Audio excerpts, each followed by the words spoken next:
Jandal. What happens is he comes and sits with the Prophet ﷺ in the presence of Umar, Ali, and the rest of the companions. And the one who was writing was Ali. Here they had come to agree on certain issues. They want to write a pact. They want to write a covenant. Bagalo kuwandika endagaano. And it had clauses. Mwalimu obukwakulizo. Oba bweba yino okutuukiriza. One of them, the guy said, if one of you wants to leave Islam and they come to Mecca, you shouldn't come for them. Because we know by then the rule was already there. Whoever leaves Islam, manirtadda, whoever leaves Islam was to be killed. So this guy is protecting the people who are going to leave Islam.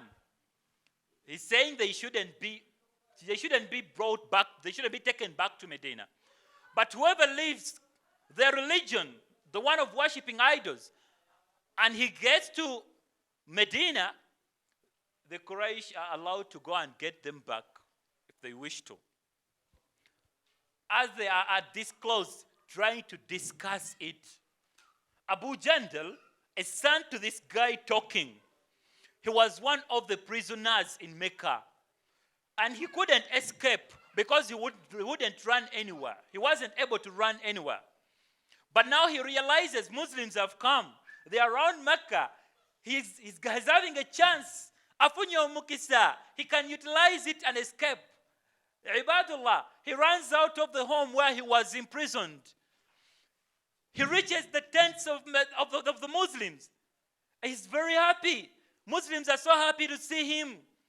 Prophet sallallahu alaihi wasallam as well is so happy to see him. But guess what? They are discussing a certain clause in this pact. They haven't yet written it, not yet signed, but they are discussing it. What happens? This gentleman here looks at his son and he tells Prophet sallallahu alaihi wasallam that is the first person we should operate this clause on. Imagine such a feeling. He has been imprisoned for years. We are in the 6th year of Hijrah. That is probably about 10 years, because he was even imprisoned even before the Prophet migrated from Mecca. Ibadullah, for 10 years, he thinks he has now gained his freedom, and they are discussing a clause that gets him back to prison. Prophet sallallahu alaihi wasallam pleads so much. One of the scholars I love so much, I pray that Allah grants him Jannah, Abu Jandal. He says, he has never seen, for the time he has read the seerah, the biographies of the Prophet sallallahu alaihi wasallam, he has never seen the Prophet. He has never seen him pleading to a human being like he did for that guy. Please let the guy come. At least let's first embrace him, then we sign on the clause. After all, we are still discussing it. The guy is like, we can discuss whatever we want to discuss. That one is not leaving Mecca. We have 3 parties here. We have the companions who are with the Prophet. They are completely not happy with what is going on. We have the Prophet himself. He is 100% not happy with what is going on. And we have Abu Jandal, Ibadullah. Remember, I'm showing you how life can be a test. I'm showing you what is happening in Gaza can be a test. Ibadullah, take yourself to be the companions. And the people in Gaza are the Abu Jandal. They are facing calamities. They are suffering, and we are the ones who are meant to protect them. And we have leaders among us. These guys are more like the Prophet sallallahu alaihi wasallam. This is a very good, vivid example for what is going on, Ibadullah. The Prophet pleads so much to the guy to let him out so that the Muslims can go with him to Medina. Just like most of the Muslim countries are trying with America. They are trying with Israel to let the guys be. But the guys are not letting it go. Just like this guy wouldn't let go. We, the companions, we are not happy. We are pressuring the Prophet sallallahu alaihi wasallam. We are pressuring these Muslim governments. What is the guy of Turkey doing? What are the Egyptians doing? What is happening in the UAE? Actually, I saw a certain post and I was almost crying. I was like, are we Muslims going to break down because of this? So we are thinking badly about others. Allah tabaraka wa ta'ala told us not to do so often. We shouldn't think wrong for others. How do you know that is the much they can do? How do you know they have done their best? Do you want their countries to also become, like, to have, not to be comfortable, and then you're happy? So you want to be happy when Dubai is bombed, and you be like, yes, that is the Dubai we want. You want the UAE to be bombed. You want the Misr, Egypt to be bombed. You really want to see bombs in Muslim countries, and then you believe they are really fighting to their best. Prophet sallallahu alaihi wasallam did what he could. Imagine what he said at last. Companions were like, Ya Rasulullah, try harder. He tells them, I cannot do more than this. I have done my level best. What a test, ibadullah. They had the most beloved person of Allah tabaraka wa ta'ala. Khayru khalqillah, the best of creation of Allah. And he couldn't do a thing to save Abu Jandal. What do you think these guys can do better than what they are doing? Yes, you think of something. Yes, they can do it. According to what you think, what will be the outcomes of what you think? Ibadullah, let's get to reality. Umar at one point told Rasulullah, and with a big number, because in the 6th year Muslims were so many, and the Quraysh were not yet ready for war by then, at this time. Umar was suggesting war inside the Haram. And trust me, they had rights being denied. Because they have full rights to Kaaba. No one was denied Kaaba way before. No one. They are the first people to be denied Kaaba. But Prophet ﷺ made the right choice, and we should pick lessons from him. We shouldn't push for war. No, that is not how we should go. What is happening is very, very much saddening. It's very absurd. But we shouldn't call for war, ibadullah. We are a peaceful religion. We should cry out to Allah. We should search for a bigger plan, a better plan. And this is what the Prophet ﷺ did. This is what he did. Ibadullah, he tells these guys, the Umar and the companions, there is nothing I can do. And he promises Abu Jandal, Jannah, Ridallah from his sabr. And Abu Jandal, la ilaha illallah, I want to call upon my dear beloved guys who, maybe these guys you communicate with these people in Palestine. Yesterday I met one of the Palestinians. This is the glad tidings I can give to a Palestinian. The best of what we are looking for in this world is the ridha Allah. Whatever happens to you, I always tell different people, but now it's specifically for those guys because they are suffering the more. Whatever is going on in your life, poverty, whatever, loss of lives, loss of rights, it is happening in the dunya. Just make sure it doesn't happen in your akhirah. Why? Because al-akhiratu abiqa. The akhirah is forever. The dunya is timely. Even if you live more than 3,000 years in dunya, even if you live for 1,000,000 years in dunya, at one time, you're going to go to the other life that is forever. You don't know when it ends. Allah knows best. Ibadullah, if there is something that is permanent and there is an option for another thing that is temporary, would you go for something temporary? Never. We've all looked for spouses. What if you realize the girl you want to marry, she has a temporary love for you?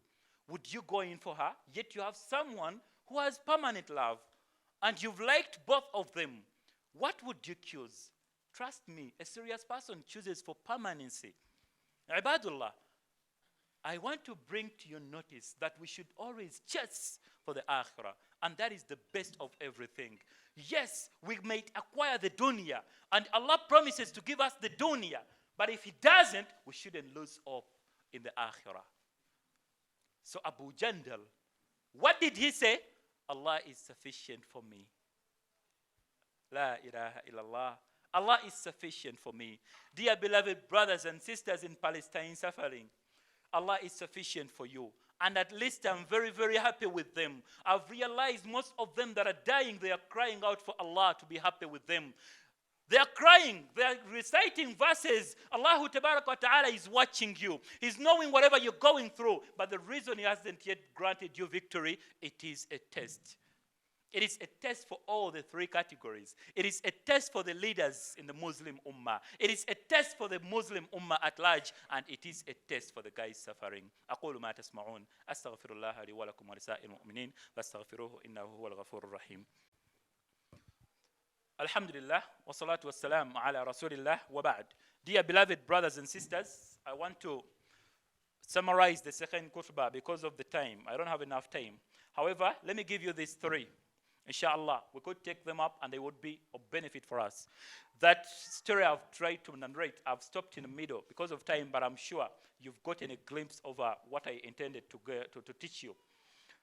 Number one, if you want victory, if we want to get istikhlaf min hadhihi dunya, if we want to be on top of this dunya, we need to look at what the companions did. They clung tight to the sunnahs and the commandments of Allah tabaraka wa ta'ala. They clung tight to the commandments of Allah and the sunnahs of Prophet Muhammad sallallahu alayhi wa sallam. So number one of these, they didn't believe in disunity. They were united. And Allah made them test the fruits of unity. At one time, He showed them the outcomes, the results of disunity. So we shouldn't be disunited, ibadullah. These issues of Qadian, Sunnis, Shias, all that stuff, the non-Muslims are seeing you as Muslims. They don't know what you call Shia. They don't know what you call Sufi. They don't know what you call Sunni. They don't know that. They see a Muslim in a cape and a tunic. So my dear, you better watch that. Actually, the Prophet ﷺ, at one time, one of the companions, that is Umar, was telling him he wanted to kill some of the munafiqun. Munafiqun! Not just a mere sect of Islam. A munafiq. They are worse than kuffar. He wanted to kill some of them. And Prophet ﷺ told him, asked him, how do you think these guys are going to watch us? Muhammad is killing his fellow Muslims. Why? Because logically speaking, for them they are seeing Muslims. We need to be united, ibadullah. Number two, we need to be prepared enough. You better be knowledgeable, my dear. I started with the histories of Gaza. You need to be knowing something about Gaza. You need to be knowing something about Israelis and Palestinians. Because you are the guys who should push this message, actually. Who else do you think? How many people do I reach to? How many people does Sheikh Sematimba reach to? If each and everyone was to get down to the roots of the society, your different neighbors, and you learn about these things and teach them, we could get a bigger number in support of Palestine. And this is the battle we are fighting. It's not a battle of bombs. My dear, no. It's not a battle of bombs. It's not a battle of guns. Never. It's a psychological battle which requires knowledge. We need to be knowledgeable about everything we need to do. Ibadullah, lastly, if you want the nasr of Allah tabarak wa ta'ala, He says, وَلَا يَنْصُرَنَّ اللَّهُ مَنْ يَنْصُرُهُ. Allah will save, He will grant victory to those that save Him. Who are they? الَّذِينَ إِن مَكَّنَّاهُمْ فِي الْأَرْضِ. Those kinds of people that if Allah tabarak wa ta'ala grants them peace and security in this dunya, أقاموا الصلاة وآتوا الزكاة ونهوا عن المنكر وأمروا بالمعروف ونهوا عن المنكر. These are people that when Allah grants them security and peace, they pray. They establish prayer. They give zakah. These are the things we've given up. Most of us only pray Juma. Most of us. We don't give zakah at all nowadays. And they tell people to do rightly. We need to be telling people not to fornicate. وَنَهَوْا عَنِ الْمُنْكَرِ. They stop them from doing wrong. Ibadullah, if we cling to these three things, bi'idhnillah, Allah tabaraka wa ta'ala will grant us victory in this dunya. And this is exactly what He granted the Sahaba.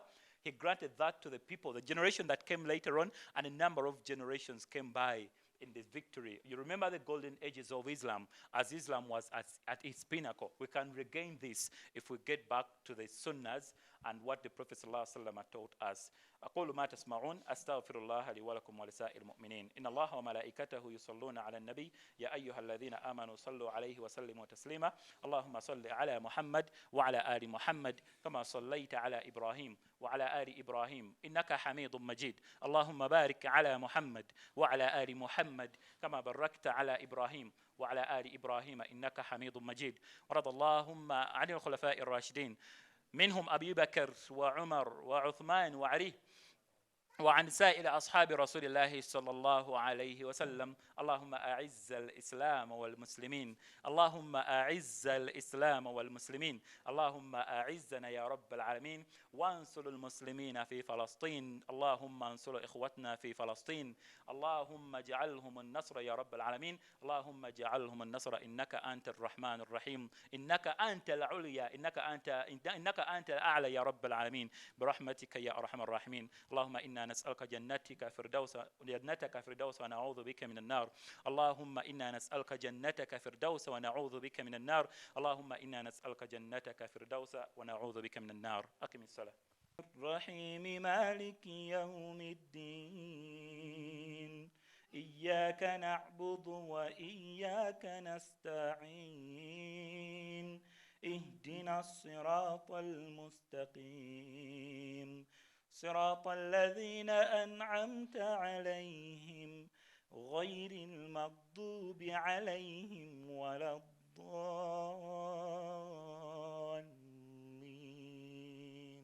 الله أكبر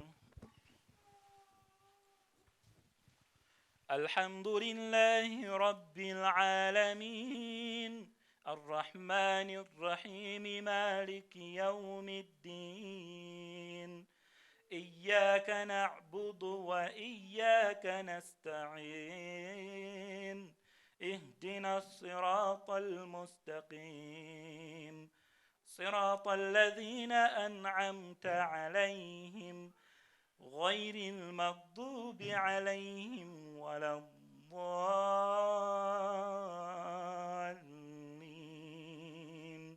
آمين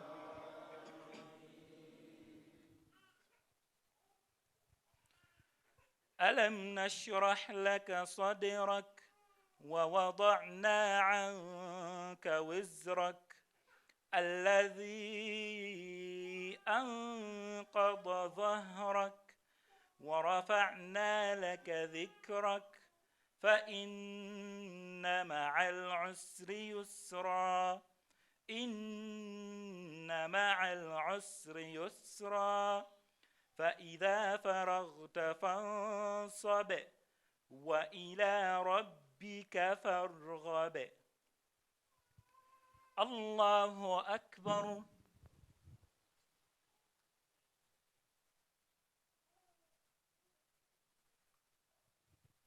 سمع الله لمن حمده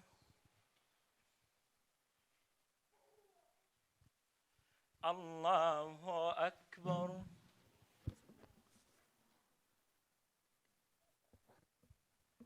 الله أكبر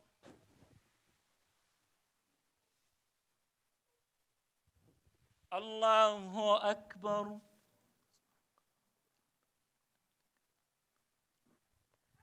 الله أكبر